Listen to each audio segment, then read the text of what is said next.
House of Commons as you've never seen it before. With unprecedented access, we've been filming behind the scenes for a year. That's where our laws are set. It's the people that we're run by.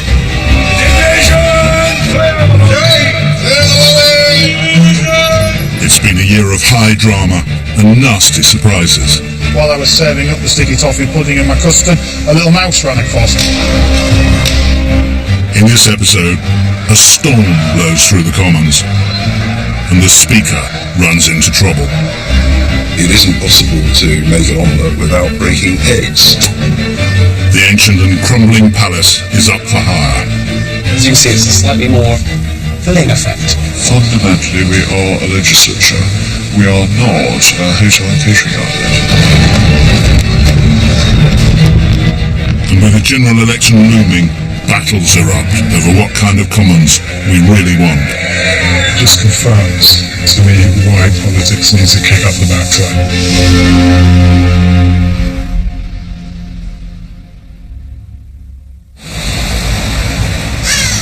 It's July 2014, and in the Commons, the old order is changing.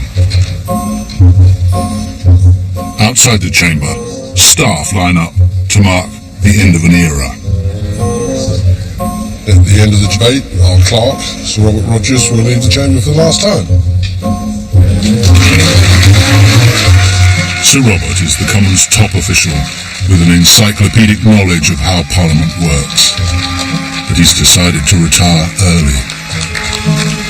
I would imagine there'll be a few people at the back of the chair just to see him safely into the Elysian fields of retirement. One for the bath. Fantastic.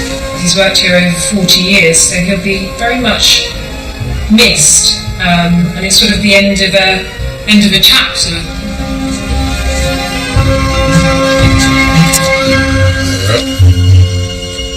When I met Robert, he introduced himself to me, and he immediately said to me, "Would you like a Kier?" And he was this sort of larger-than-life character offering me a glass of champagne and blackcurrant. And so I knew then that I'd come to work in the right place.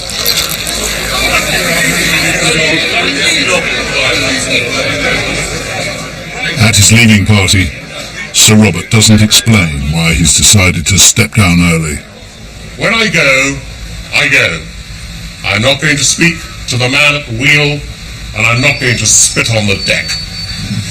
Those shall be my watchwords. Thank you. On the very same night, on the other side of the Commons, a rather different party is taking place.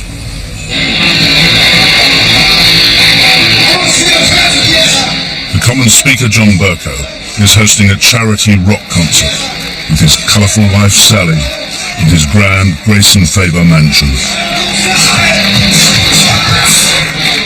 It's customary for the Commons Speaker to lay on a farewell event for a departing clerk. It didn't happen this time.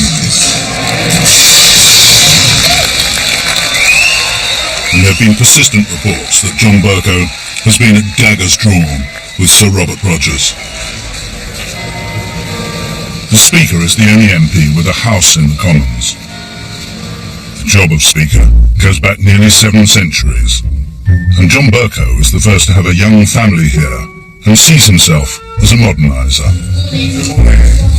The son of a taxi driver, he's now the highest commoner in the land. There is a tradition that the Speaker of the House of Commons has a coat of arms. My coat of arms is inevitably personal. The ladder is intended to represent the concept of opportunity and of social mobility. I didn't have a huge number of advantages or any wealth to propel me. I depended very much upon my own efforts and my own wits. Although I revere the traditions and I revere the past, I don't think we should live in the past, and there is a lot that needs to change.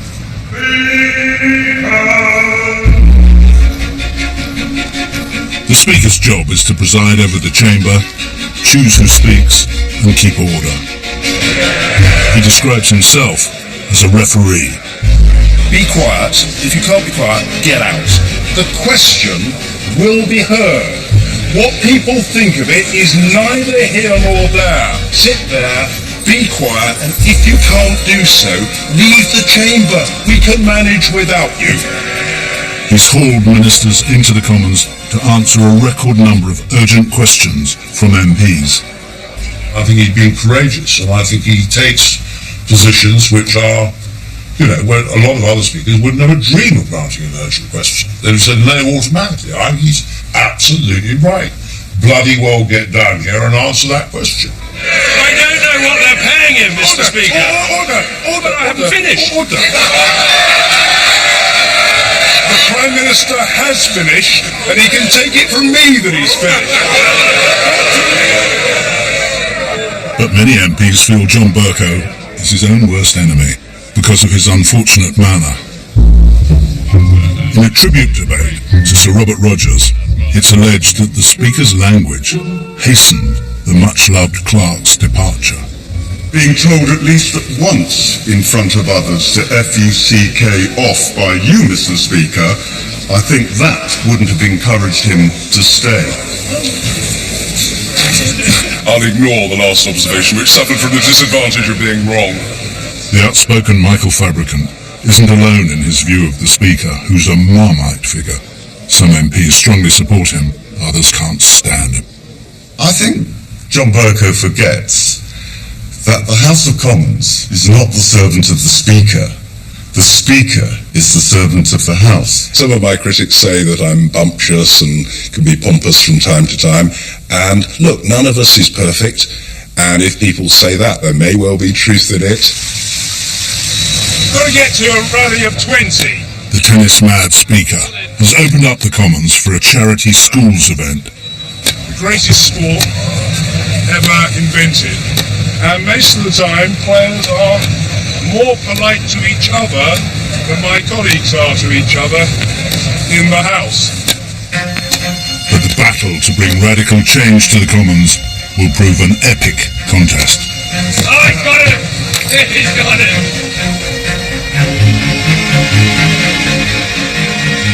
The Commons was designed to impress foreigners when it was rebuilt in Victorian times. But many of its customs, quirks and pageantry have even deeper roots, going back 850 years. Its longest-serving member, Sir Peter Tapsell, the father of the House, has witnessed at first hand the Commons' struggle to come to terms with the modern age. You know he's the principal doorkeeper. I do know he's Very important chap. I'm the only member of Parliament who predates him. I arrived just before him. When did you arrive? Maybe 64, was it? 59. 59. Oh, I beg your pardon. I'm a relative newcomer. I'm 69. The country really is very critical of the House of Commons, very critical indeed. I hear everywhere I go, in London and in my constituency, I hear criticism not just of the party leaders, but of all of us and of the way the House of Commons conducts its business. Above all, it was the expenses scandal in 2009 that had a major effect on the public's view of MPs. It was absolutely toxic. And I really do. I think it was appalling. And I think it did vile, untold damage to Parliament and to a perception that was already not brilliant. To keep MPs honest, there's a new, highly complex online expenses claim system, which adds to their sense of being under siege. You've got mileage, miscellaneous, monthly MP mileage, and why is that different from mileage? I have no idea. Own vehicle bicycle, own vehicle bicycle dependent, own vehicle MOT cycle. What the hell does that mean? We are living in an anti-politics age where people, resent MPs being paid at all. Public attitudes to MPs have been shaped by official TV coverage of the Commons. But our cameras have had unrestricted access and show behaviour to be even rougher than is normally seen.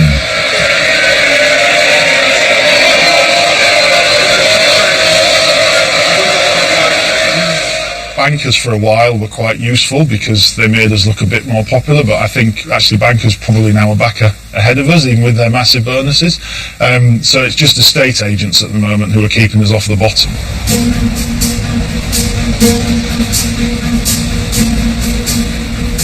The Conservative MP, Charlotte Leslie, arrived in the Commons as part of the New Broom in 2010.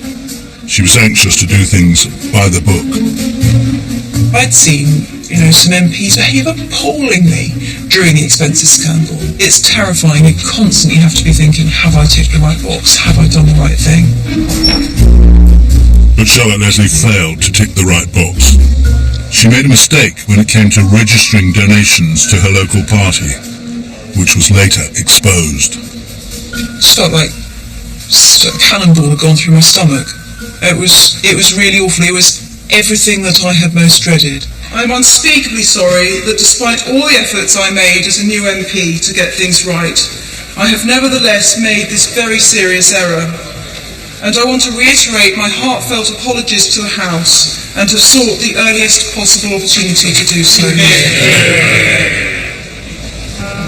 Charlotte Leslie caught the mood of the House, and a committee of MPs cleared her of wrongdoing.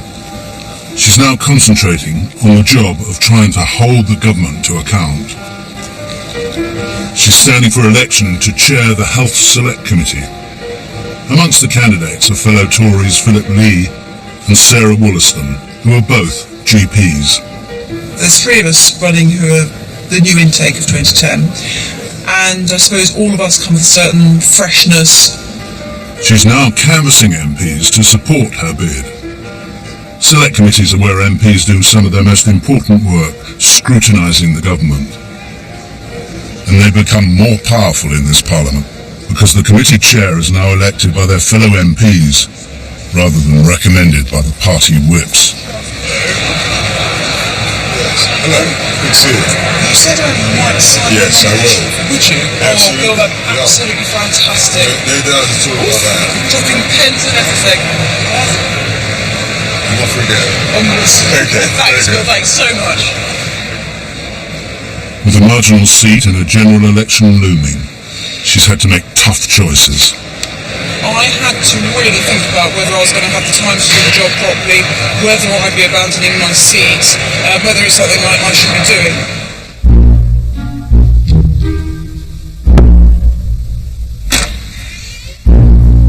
From his base in the splendour of the House of Commons Library, Tory Zac Goldsmith is another newcomer from the 2010 intake. He sees it as his job to shake Westminster up. The son of the billionaire businessman Sir Jimmy Goldsmith, he was expelled from Eton and is still refusing to play by the rules. My own office is a tiny little shoebox. It's the only office, I believe, without any windows. So I think it's a punishment office for people who don't toe the party line. But rather than complain, I've upgraded myself to this incredible environment here. I probably drive everyone mad, but it's a wonderful place to work. In the wake of the expenses scandal, Zac Goldsmith believes that MPs must be made more accountable by law. The government wants to introduce a bill that would allow MPs who commit offences to be sacked between elections. But Zac Goldsmith believes the bill is just window dressing. As an MP, I could join the BNP, I could go on holiday for 2 years, I could refuse to come to Parliament, refuse to talk to constituents, I could do anything other than engage in serious financial wrongdoing. That's the only area in which I would be tripped up, and I think people will be appalled by that. He wants to amend the bill so that between elections the voters themselves will have the power to sack their MP. It's quite hard to overturn a government bill if you're not the government. It's a long shot, but I think we'll pull it off. MPs like Zac Goldsmith and Charlotte Leslie are striving to shake up a political system which they feel is out of date and inadequate for the needs of a 21st century electorate. And they're doing it in a Victorian palace that's becoming increasingly dysfunctional. We've got mice crawling around the building. We've got plates of glass in some cases falling down. We had effluent coming into one part of the building. Yesterday I was down in the canteen ordering sticky toffee pudding. While I was serving up the sticky toffee pudding and my custard, a little mouse ran across, and that's not unusual. You see mice all over this place. The Lib Dem MP John Thurso has the job of trying to stop the rot. He's a Scottish laird who's renovated some of Britain's grandest hotels. It is such a beautiful space, really. Hidden away. It's an absolute gem. Yeah. With the principal doorkeeper Robin Fell, he's inspecting Cloister Court, a rarely seen 16th century treasure at the heart of the Commons. First-class weeds. This is as close as you can get to how it was probably the day it was built. It's wonderful, it's scruffy, it's untouched, it's worrying if you're responsible for repairing it. It's a gem to me. You would never build anything like this now, would you? No one would build anything like this, but you wouldn't throw it away either. So there it is, you can just dear oh dear. No, not going to touch anymore, that's enough for today. From dodgy drains to vermin to leaking roofs, the total restoration and repair bill for Parliament could run to an eye-watering £3 billion. Welcome, colleagues. John Thurso and his fellow members of the House of Commons Commission, along with the House of Lords, will have to work out exactly what needs doing and what it will cost the taxpayer. The Commons is looking for new ways to help earn its keep by monetising its unique assets. So it's been hiring out its historic rooms for parties and weddings, and even as a film set.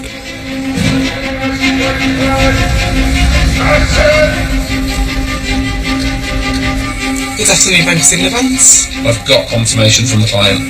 Thank you. David Perdue is a new recruit trying to pull in the punters. Communication, yeah. I'd worked in events before briefly. Before that I was a dancer, so it's a slight change of career. But you reach an age where you think the knees are going slightly, so I should probably do something else. Okay, if you'd like to come through. Rooms in the old palace cost up to £9,000 to hire for the day. This is probably more the commonsy feel. It's been used as the members' actual dining room. I think it's always nice, especially when you're bringing in external clients, to show them the full wow factor. I was just talking actually about this ceiling, because this has just been finished. They've actually put back the original design, but as you can see, it's a slightly more bling effect, if you will.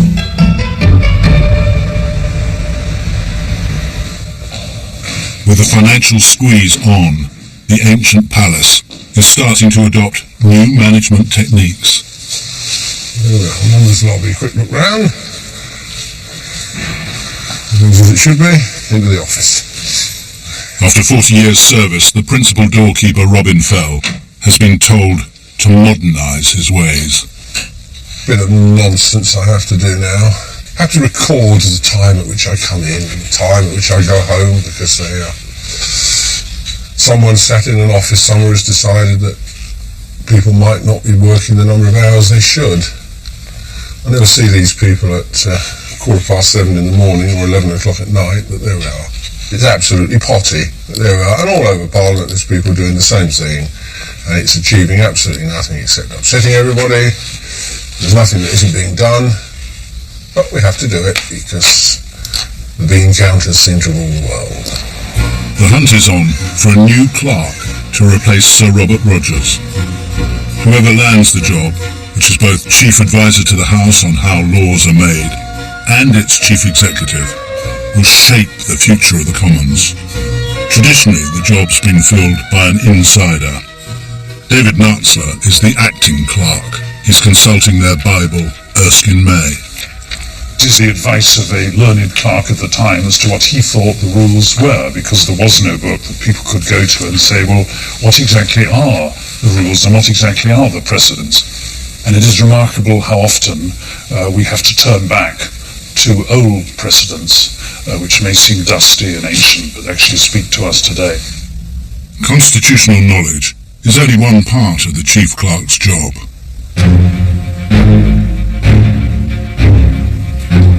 John Bercow believes that the head of a modern parliament should have hands-on management experience. And the appointment panel he chairs has chosen an outsider. Carol Mills is Director of Parliamentary Services in Australia, but has no expertise in Commons procedure. The decision sparks a mutiny among MPs. When you try to undertake change, although you get support in many quarters, there are people who tend to be resistant to it. The whole appointment process basically stinks. To have a totally unqualified person doing the job is ridiculous. Organising the building's maintenance and the catering, however important that may be, is entirely secondary to being a constitutional expert. Early in September, MPs take sides, for and against the Speaker. The appointment process for the next clerk of this House was seriously flawed. The personal attacks on Mr. Speaker have been unwarranted and plain wrong.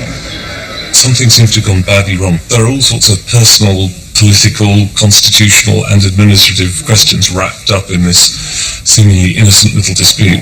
What I'm sure started out as a perfectly sane, sensible exercise ended in a sort of disaster with you'd have thought the Second World War had started again. Under pressure, the Speaker decides to press the pause button on the appointment process. In the generally successful history of the British Army, some of the most celebrated actions from Corunna to Gallipoli to Dunkirk have involved evacuations from hopeless positions. Can I congratulate you on successful disengagement from the opposition forces we've run across? A new committee of MPs, to be chaired by Jack Straw, is set up to untangle the mess of the appointment process, leaving the Commons temporarily headless. Although who is clerk doesn't seem very important, it would soon appear very important if the House of Commons simply ceased to function.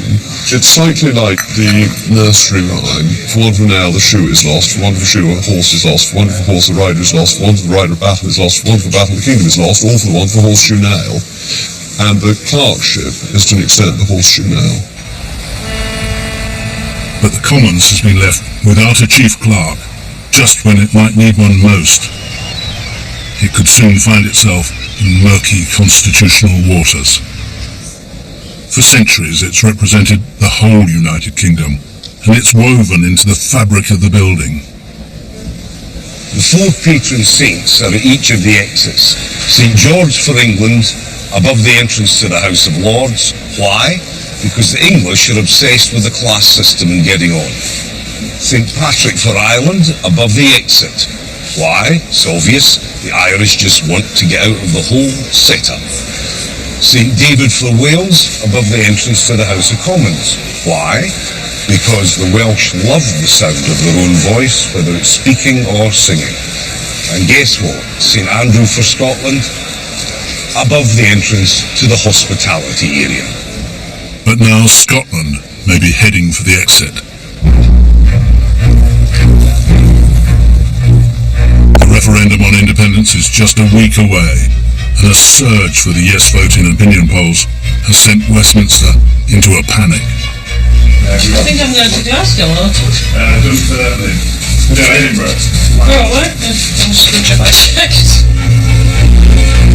A yes vote would mean the Commons losing 59 Scottish seats, and would put David Cameron's job on the line.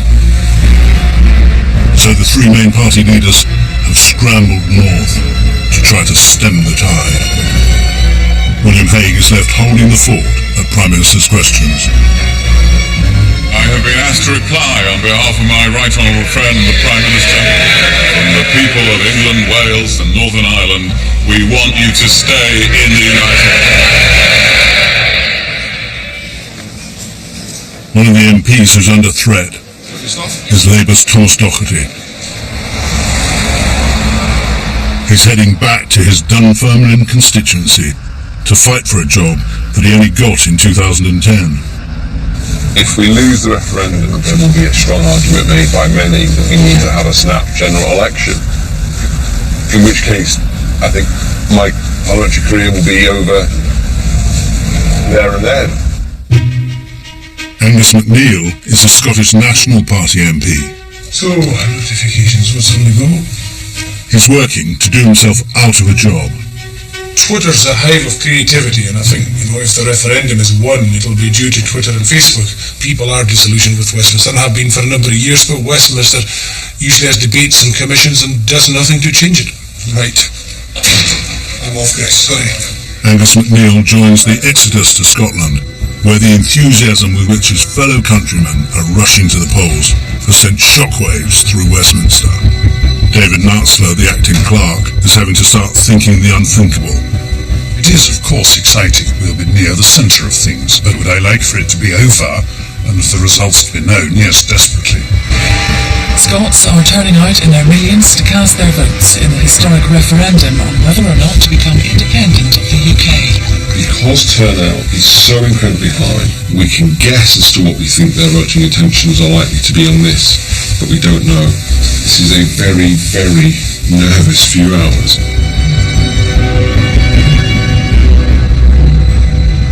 There's a deathly hush in the House tonight.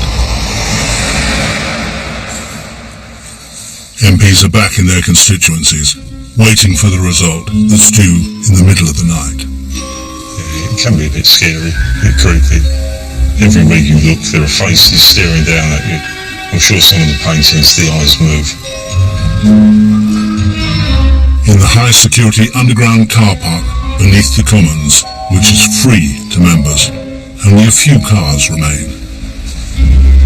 There used to be a Lamborghini down on the 5th floor and 70s, but that's gone now. Like everyone tonight, the duty engineer Gary Grace is keeping one eye on the job and one eye on Scotland. We get a couple of guys on the bridge here who play their bagpipes, and they do get a good reception from most of the tourists. So I don't know whether we'll get more coming down, or they'll all want to go there and play their bagpipes there if they get independence. The first news from Scotland is of a remarkably high turnout. Evidence that not everyone in the kingdom is disengaged from politics. I want to get the result. The total number of votes cast is as follows. It's the morning of the 19th of September, and the Union is safe, for now.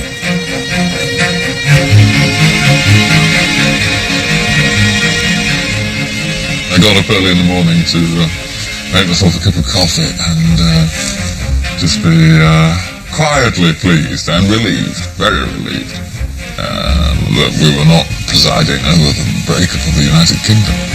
Is the porridge still on the go? We're back after the second best result in the referendum, so we have to make the best of it. Hope I don't sound too bitter. For the team of Commons clerks, there's no immediate constitutional crisis.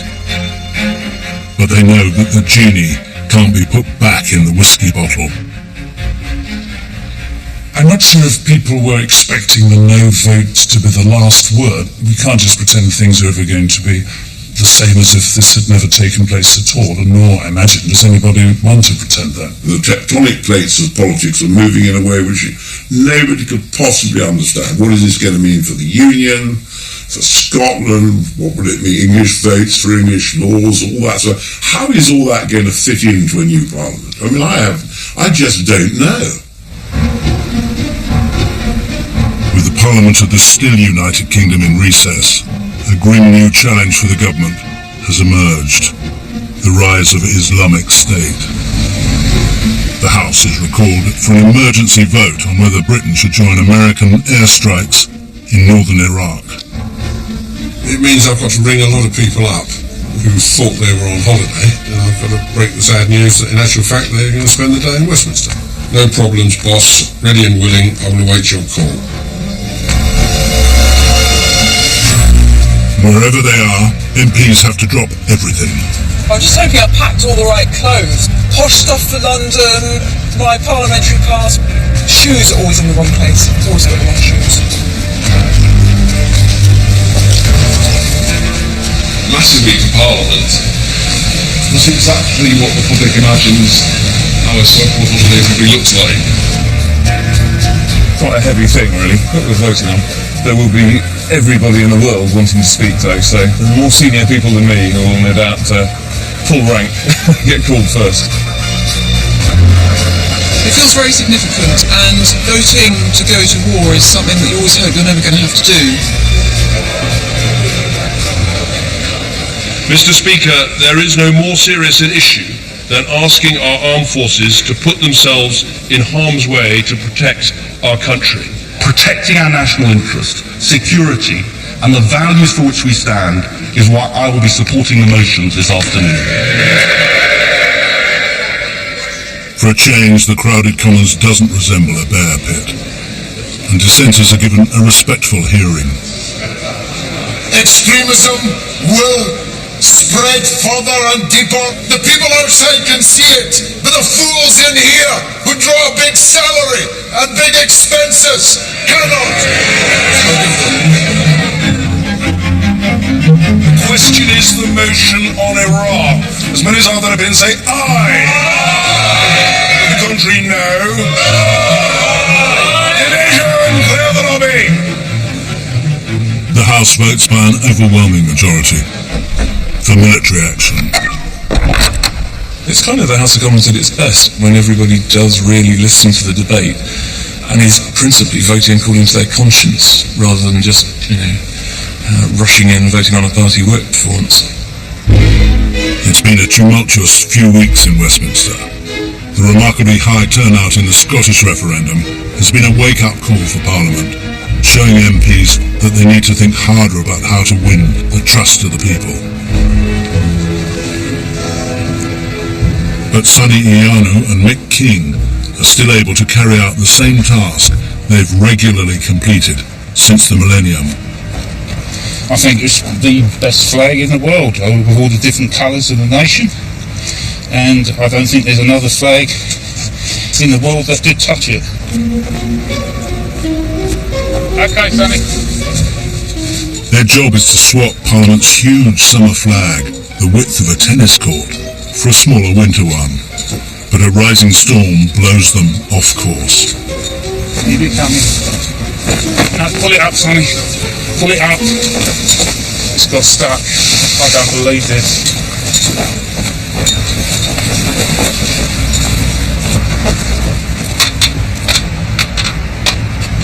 Right, do you want to do that, Sonny?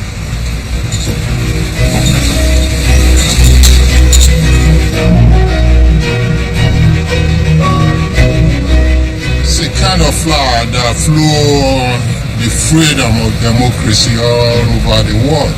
Where you find democracy, you find the union flag.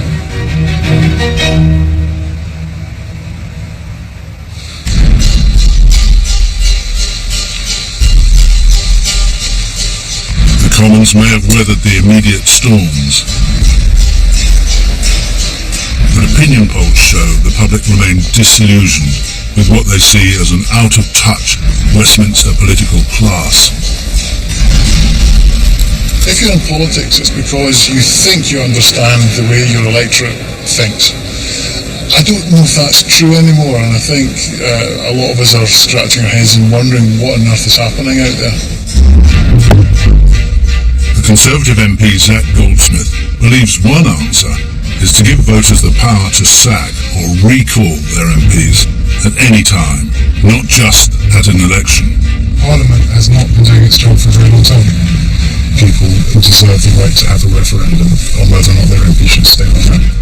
He wants to make amendments to the government's proposed recall bill, which allows MPs to be dismissed for serious wrongdoing, as judged by the House's own Standards Committee or a court.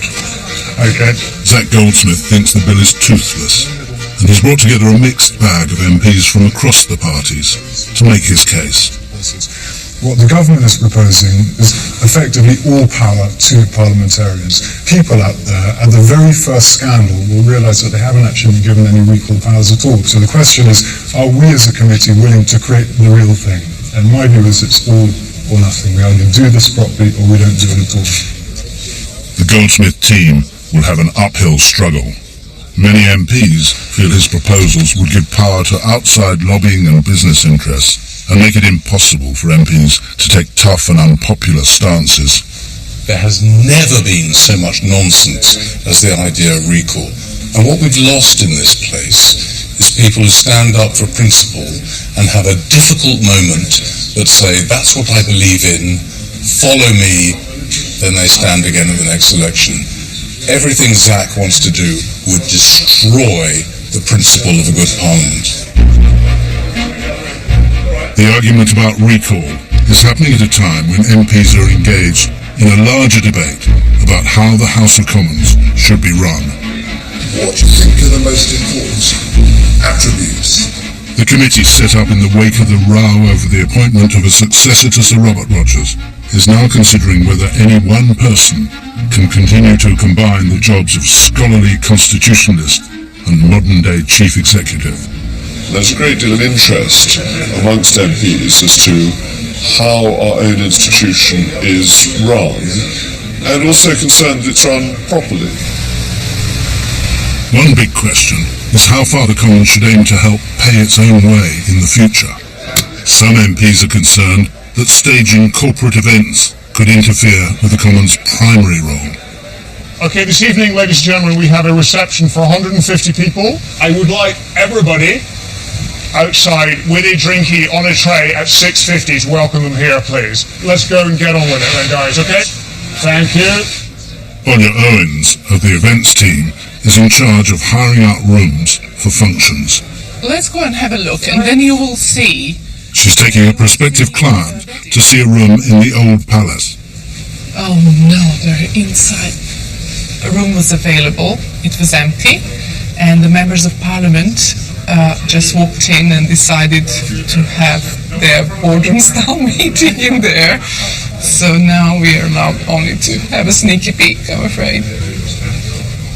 If a room is double booked for a bill committee deciding legislation and a shindig by a private company, it is quite obvious that legislation must take priority. Good afternoon, this is David calling from the events team in the Commons. The pressure of corporate events adds to what was already a cramped working environment. As well as booking in outside clients, the events team also has to bump MPs from room to room, as formal committee meetings must have priority. Unfortunately, the shuffle has taken place for next week, and one of Miss May's meetings has been bumped. The next one on my list is Theresa May again. No, I've got another one for her. Oh. Hi, I've just previously left you a message because I've had to shuffle one of Miss May's meetings for next Wednesday. Unfortunately, I have a second meeting on the list. I had to jig the times a little bit, and I don't know if they're going to be of any use to you. Thank you for that. Bye-bye. Last week, I had a meeting that had been bumped 3 times successively, and I had to call them and tell them that it was moved again. Seriously, it makes you so unpopular.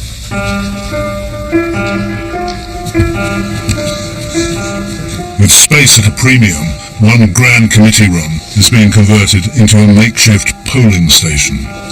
It's the election for the head of the Health Select Committee, with the Deputy Sergeant-at-Arms on hand to keep things orderly. Whenever we have elections, we have a sergeant here overseeing the proceedings to make sure that things are going as they should be. Charlotte Leslie has made it onto the ballot, along with 4 other candidates. If you've asked people to vote for you, it sort of feels right to be there at the time. It feels very odd sort of standing outside loitering. You feel somewhere between a bouncer and, I don't know, it feels a bit strange. Health is one of the select committees which, by agreement between the main parties, will have a Tory in the chair. I'm the one who misses the healthcare. But MPs of all parties across the House, from ministers to backbenchers, get to vote.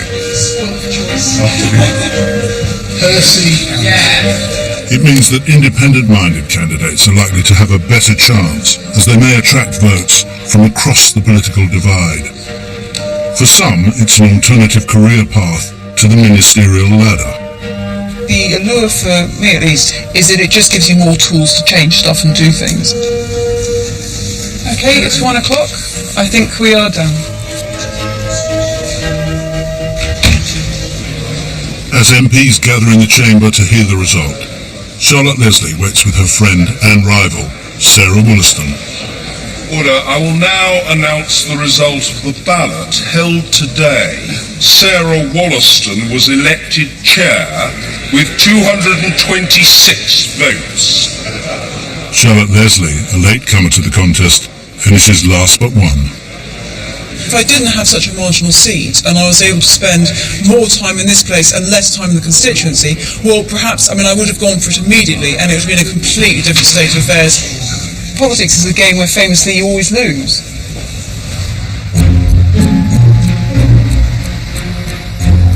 Zach Goldsmith, whose father loved to gamble, is also playing for higher stakes. It's 2 weeks before the government's recall bill comes before the House. We are given half a chance. We will be able to defend it and amend the bill. He's canvassing support both in and outside Parliament for amendments to give the bill more teeth. Sounds like a very brainy idea. It's a very simple idea. It's the beauty of it. It happens It's a all very over the simple world. idea. It doesn't happen all over the world. All over the half the states in America. Schwarzenegger got in on the back of recall. Total recall. Total recall. Is anybody arguing against you? Is there, who are there some The Lib Dems are hostile. The Lib Dems, right now. But hold on. Zach Goldsmith wants to get as many signatures as possible in support of his amendments. Andrew Mitchell has signed the amendments. That is good news. But as the big day draws closer, he finds some of his supporters are having second thoughts. Now this is bizarre. Okay, I've got an email here just come in. He signed off on the bill, along with everyone else on the committee. The amendments are an exact reflection of what was agreed in that bill. And he sent me an email saying, please do not add my name. And the only possible explanation for that is that he has been whipped. And I just think, what is the point of being an MP, spending time working towards something you believe in, only to yield for opportunistic reasons at the last time? It's just extraordinary. Zach Goldsmith fears that behind the scenes, the whips, whose prime job is enforcing party discipline, are nobbling his supporters. Let's be blunt. The whips hate this. The whips in all three parties don't want this to happen. Why? Because the executive will no longer be able to control Parliament as its trusty little poodle, and they will do whatever they can to quash it. Order, the question is that the bill be now read a second time. As many as are going to say aye. At what's called the second reading of the government's recall bill, Zach Goldsmith hands his rebel amendments to the clerks. He now has a week to muster the support he needs for his version of recall before the big vote on his amendments. It's a long shot. We're asking for something quite radical. Am I going to get this thing through Parliament? I just don't know. While Zach Goldsmith tries to shake up the Commons, there's another threat to business as usual, right beneath the feet of MPs.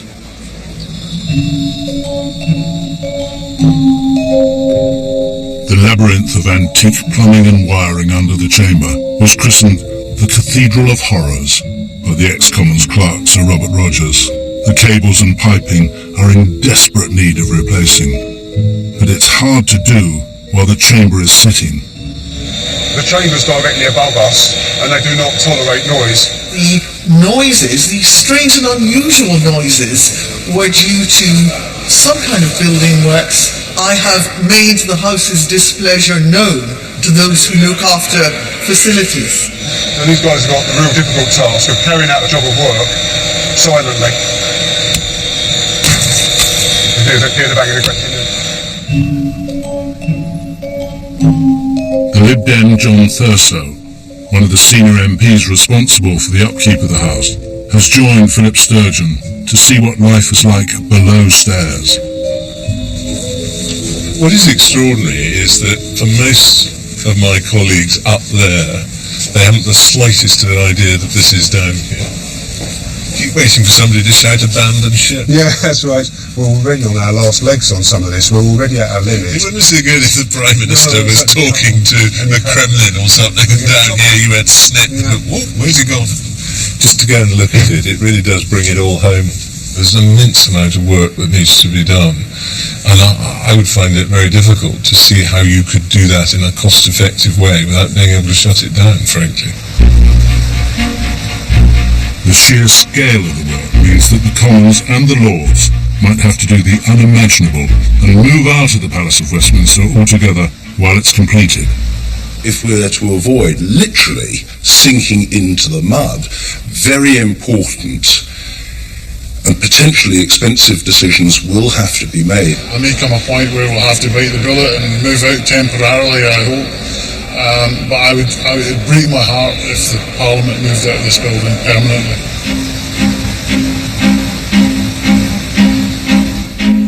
Monday the 27th of October, and it's crunch time for Zac Goldsmith.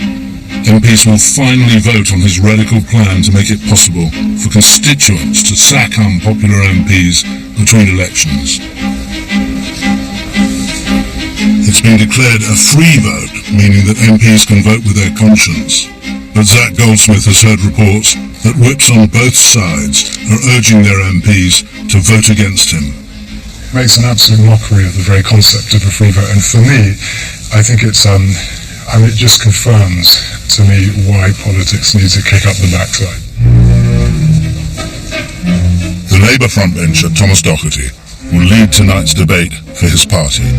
He supports the idea of recall, but he feels Zac Goldsmith's proposals go too far, and he's tabled his own amendments to the government bill.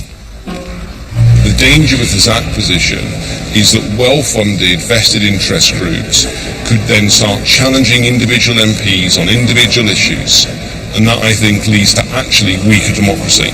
So my job from the front bench today is to joust with Zac and set out the Labour position and then in effect put Zac's argument to the sword. But as he prepares to duel with Zac, Thomas Doherty has got a chink in his own armour. I have a nervous stammer, which I've kind of worked over the years to try and control. You know, it's something I've had to work at since I was 9 or 10. I have to avoid starting a sentence with a vowel. And this is a good example. It says the amendments tabled by the Honourable Member for Richmond Park and others, and the Honourable Member for Somerton Frome and others. Now straight away there are about 7 vowels in that, so honourable gets me going sometimes. It's an impediment, but you just have to try and manage it. And if you stumble over it, then the House is pretty forgiving, provided you've not been a complete prat at other times.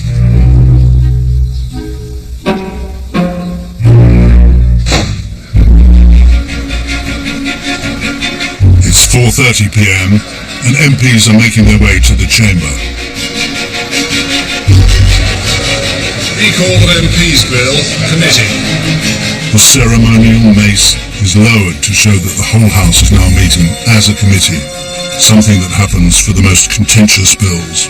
This is a big, interesting debate. This is God. You know, this is democracy. In the home of democracy, discussing the future. What is at stake now is a matter of principle. Do we trust our voters to hold us to account or not?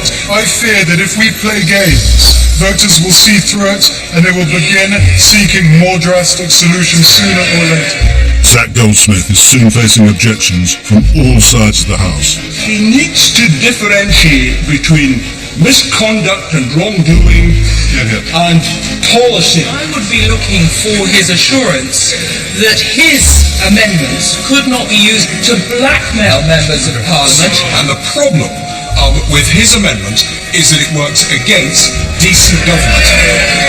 The Labour front bench is clear. These amendments, however well-intentioned, do open the door to abuse.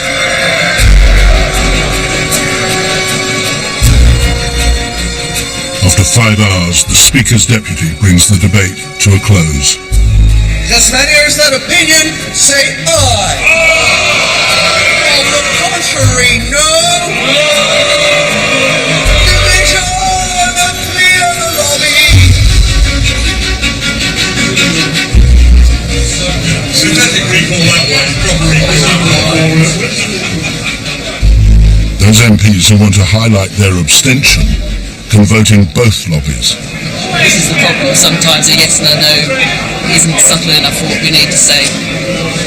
I also put trainers on because I knew I had to run between one lobby and the other. I was a bit anxious. See you. Order! Zach Goldsmith's campaign now depends on MPs voting aye. The ayes to the right were 166. The noes to the left were 340.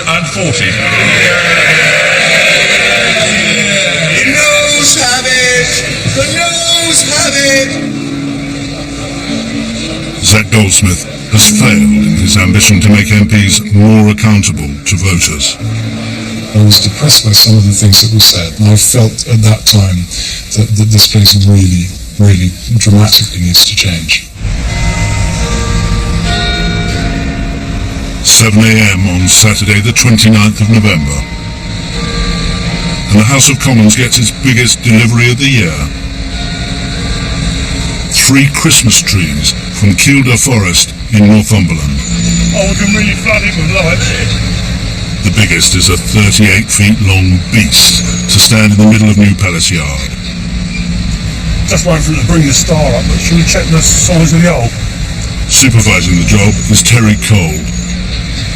They all go up today, traditionally the last weekend in every November for Christmas, and we take it down the 12th before the 12th night, because they can't be unlucky.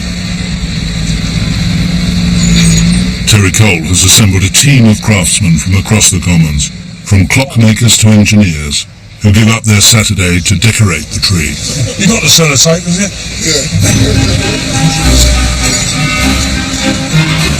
Yeah, it's a good all-round tree. It is a nice tree.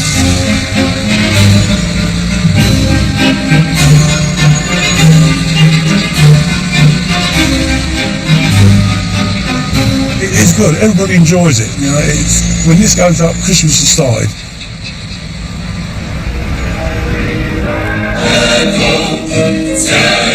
In the Speaker's house, John Burko has invited a gospel choir for a carol concert. On the mountain, over the hills and everywhere. 4 months after the Speaker came under pressure over the appointment of a new clerk, the committee set up to look into the issue is about to deliver its verdict. When the report is published, it effectively vetoes the appointment of Carol Mills, the Australian Parliamentary Services Director, who the press has labelled the Canberra Caterer. Instead, it recommends that the role be split. There will still be a chief clerk, who's a constitutional expert, and a more junior Director General of Commons Services. Fundamentally, we are a legislature. We are not a hotel and catering outlet, of however grand a kind. Put the void to shame. There will be people who will say, and probably do say, oh well, the Speaker lost on the subject of Carol Mills. Well, I mean, that is undeniable. That's a fact. She has not been appointed. So, of course, it was an uncomfortable and a difficult period, and it was a period of some turbulence. But what seems to me to be important is what resulted from the review and investigation process. And what resulted from the review and investigation process was a judgment that the House management needed to change. It's Wednesday, the 3rd of December, the last political set piece of the year, the autumn statement, which follows Prime Minister's questions. With the election just months away, party rivalries are heightened, and there's a scramble for ringside seats. This is a last really big shop window for the government. I think it's likely to be quite rowdy and maybe badly behaved. There's always a little frisson to discover whether, in fact, the Chancellor or the Chief Secretary, in my case, have been listening to what we've got to say. Because my name is particularly long, I just put Fab. Everyone in the House is acutely aware that an election is only a few months away. MPs change. I once heard someone say that the MPs are like the oil in the engine, has to be changed regularly. But members probably wouldn't like me to say that. In my seat, I think one poll had it coming down to 70 votes or something like that. I mean, it's really ridiculously tight, and I begin to get butterflies thinking about it now. The sort of tension is rising, and you can feel people just a bit more, politically on edge, as it were. I think all of us know we're mortal in political terms. There's one MP who definitely won't be here in 6 months' time. After 55 years in the House, I won't be standing again in May. I'll be 85 in February, and I think that's long enough. I shall continue to live in my constituency where I have, and I bought graves for myself and my wife next to my house in Lincolnshire, and so I shall be there to haunt them after my death.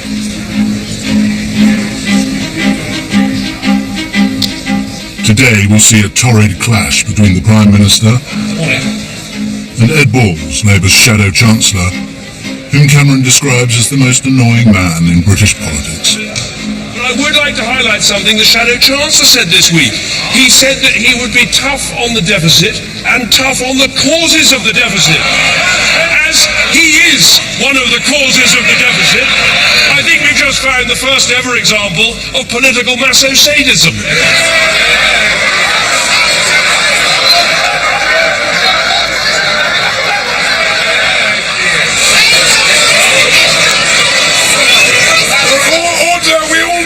Prime Minister meant. If I'm honest with you, I wasn't quite sure what it meant. So I'm thinking, what is a maso-sadist? I mean, did he really mean sadomasochist? And then a text arrived on my phone to say the definition of a maso-sadist is someone who likes to have pain inflicted upon themselves and inflict pain on others. We know the Chancellor's views on the first, Mr. Speaker. It rather seems, from the way he smiled when he announced the tax credits cuts, he's rather enjoying the second as well, Mr. Speaker. The overcrowded Commons relapses into its default setting of Punch and Judy politics.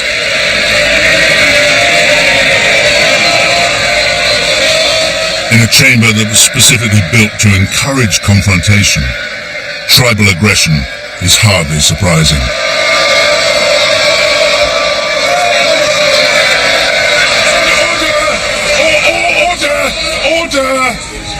There is far too much noise in the chamber. Behave or get out, man. Churchill said of the Commons, "We shape our buildings and they shape us." But some MPs believe their colleagues are now such repeat offenders in the chamber that only a move out of their mock Gothic fantasy palace will change the way our democracy works. This to me is just a high Victorian pastiche of what they think power is, so I mean I'd have it for weddings, conferences and a museum, and have something that's much more representative of who we are now, really good architecture. When people say rebuild it, have a semicircular chamber, I would hate that. I like the House of Commons looking like it does, and I think the sense of history and the connection with the past is very important. There are lots of things that need to change in our political system, but I think this idea that if only we called each other Dave and Fred rather than the honourable member for this, that then everything will be okay in British politics, I think that's a fiction. 2 weeks after his big set piece in the Commons, the Shadow Chancellor seems to have mysteriously disappeared.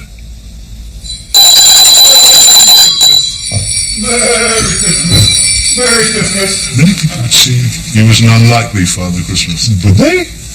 Well, I mean, yeah, possibly, because if you want to be the Chancellor, you want to be giving out presents. That might be right.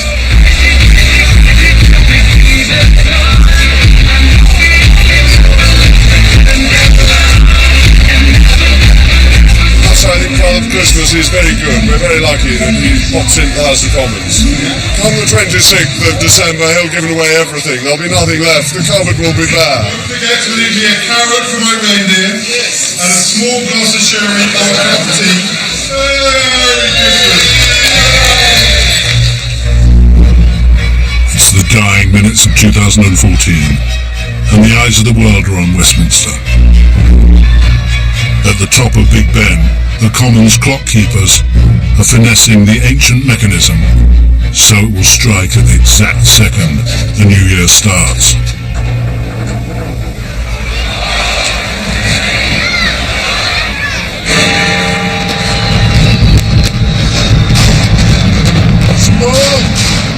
Commons enters 2015 with the old political certainties in flux, and with MPs facing the most unpredictable election of modern times.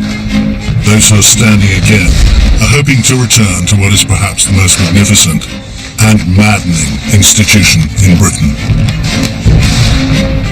One enduring figure who personifies our ancient Parliament and its ways is the principal doorkeeper, Robin Fell. But as the House of Commons embarks on a new chapter, a door is closing on its past. This time next year I will be retiring, so I've got one more year to do, which hopefully I'll survive it.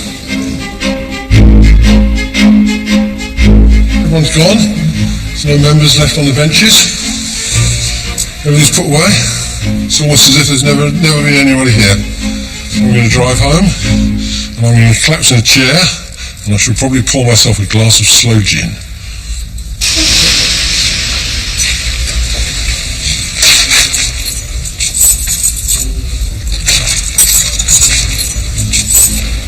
Yep, Parliament to bed. Are you interested in finding out more about the topics raised in this series? Then go to bbc.co.uk/Inside the Commons and follow the links to the Open University, where you can watch topical roundtable discussions and get an insight into the making of the series. From reinventing the House to reinventing the Royals, in another eye-opener on BBC iPlayer, the difficult relationship between media and monarchy. Next tonight here on BBC 2, Rod Gilbert's on work experience as a hotelier in Tenby. On BBC 3 now, new comedy with Uncle.